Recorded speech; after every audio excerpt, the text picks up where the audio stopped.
Merci. Monsieur Renaud Dumouchel.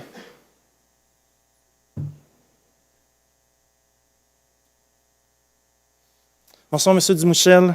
Bonsoir, ça va bien? Ça va bien, merci. À la séance du conseil d'arrondissement de septembre, vous nous aviez parlé d'un groupe consultatif ou de plusieurs groupes consultatifs en matière d'espacement de la collecte des ordures dans MHM.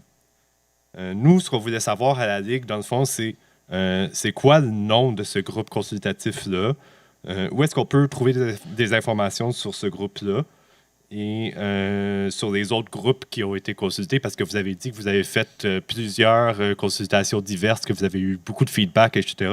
Donc, est-ce qu'ils ont un site Internet, ce monde-là? C'est qui? Puis, est-ce qu'on peut savoir quand est-ce que des consultations ont été faites? Est-ce que c'est de l'information publique? Merci, M. Dumouchel, pour votre question. Il y a eu 2 comités qui ont été mis sur pied dans le cadre de l'espacement de la collecte. Le premier est un comité technique, donc exclusivement, là, à ma connaissance, de professionnels de la ville et de l'arrondissement.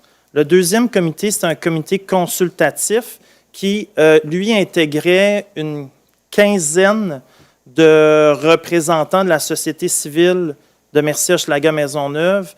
On y trouvait des représentants des commerçants, des représentants du centre de services scolaires, des représentants de l'Office municipal d'habitation, des représentants de coopératives d'habitation, des représentants de CPE. Il y en avait une couple. Ce comité-là, en fait, s'est réuni à 3 ou 4 reprises pour, grosso modo, challenger le comité technique et amener au moulin davantage de questionnements, davantage d'idées, davantage d'angles morts, parce que ce qu'on souhaitait, c'est que toutes les situations les plus difficiles dans l'application de l'espacement de la collecte puissent être soulevées au sein de ce comité technique-là. Donc, ce comité technique-là va continuer de le comité consultatif, excusez-moi, je vous mêle vous-même. Le comité consultatif a terminé son mandat, mais toutefois, il va continuer de rencontrer périodiquement la direction de nos travaux publics pour faire un suivi, puisqu'on vient de faire une nouvelle zone d'espacement des collectes là, dernièrement. Ouais, donc, il n'y a pas de site web non plus. Donc, c'est un comité d'arrondissement. Okay. Si je comprends bien, il y a eu un comité de professionnels qui était chargé essentiellement de la mise en œuvre là, du côté technique. Donc, eux autres, on ne les a pas consultés pour savoir si c'était une bonne idée ou pas. On les a consultés pour savoir si c'était faisable ou pas, puis dans quelle mesure, etc., etc. Puis de l'autre côté, il y avait un groupe de 15 personnes qui sont essentiellement juste des propriétaires, là, des propriétaires de coop, des bureaucrates de commissions scolaires, etc. Puis là, après ça, vous nous dites que vous avez consulté la population, mais vous avez consulté les mêmes 15 personnes 2 fois. Oui, écoutez, ce n'est pas les seules consultations publiques qui ont eu lieu. On a aussi une séance de consultation publique suite au projet pilote. On a eu une séance en octobre 2022 avec les citoyens qui avaient vécu le projet pilote. Il y a une quarantaine de citoyens qui ont participé aussi. Et vous dites que c'est des bureaucrates, là, mais je ne pense pas que les madames qui gèrent des CPE, c'est des bureaucrates, ou les gens qui habitent des HLM ou qui gèrent des HLM, c'est nécessairement des bureaucrates, ou les représentants de commerçants, c'est des bureaucrates. Là. Non, mais c'est des propriétaires.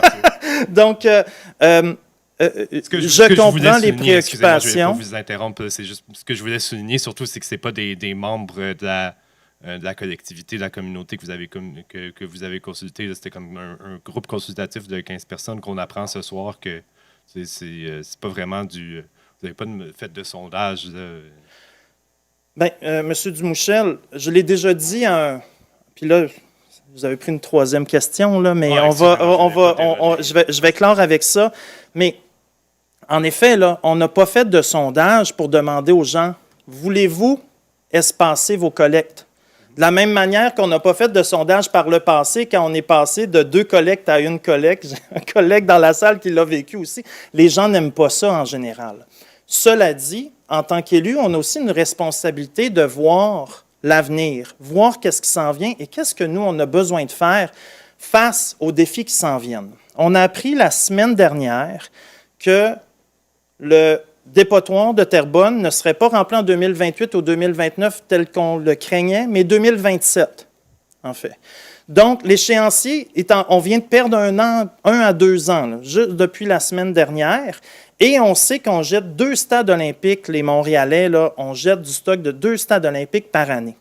Quand on regarde d'autres villes qui ont fait l'espacement de la collecte, on voit qu'il y a une inversion entre les gens qui jettent des choses, entre la quantité de choses jetées et la quantité de choses compostées.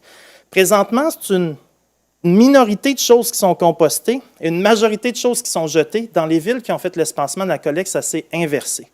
Donc, on sait que c'est un élément qui est difficile, mais c'est pour ça qu'on consulte plein de gens de la société civile, peut-être pas assez selon vous, mais on a quand même beaucoup consulté pour accompagner le plus possible les citoyens. Puis si vous avez des suggestions que vous souhaitez qu'on regarde, vous pouvez me les écrire, ça va me faire un grand plaisir, ou vos collègues peuvent me les partager aussi. On se voit régulièrement ici à chaque mois. Oui, bien sûr, je vais faire ça parce que je ne voudrais pas poser une 4e question.